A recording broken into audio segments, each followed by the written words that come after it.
my second daughter, I started to pump a little earlier because it helps get your supply going before you go to work. Once you go back to work and you start feeling stressed and you're not getting much sleep, you're both thinking about the stress of home life and the stress of work life, you might see your supply dip. So for me, that was a way to start pumping earlier to get my supply going a little bit more faster, and then also to have a store for when I go back. So if there are any sort of deviations or fluctuations, it won't be a problem.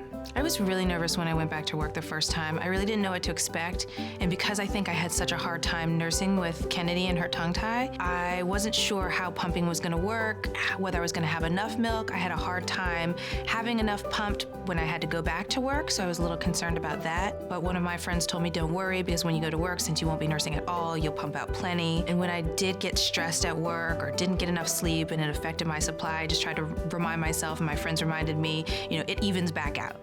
So, if you have to supplement with something else, you can just supplement if you need to. The company I work for is women-founded, so a lot of the women there pumped as well, and so that was really encouraging, but we didn't have a pump space. So I would throw on a nursing cover, pump wherever I needed to. I would take over one of our edit suites while people were in there editing, just let them know I'm coming in with them, and don't be shy. Throw on my nursing cover and get pumping. It was always with someone who was on my team, but it would be men and women. Then I would pump at my desk if I had to. This time around, I actually have an office and we've moved into a bigger space, so our employers created a lactation room as well. So I have a little bit more flexibility around the pumping and whether I need to pump in my office and have a little bit of privacy.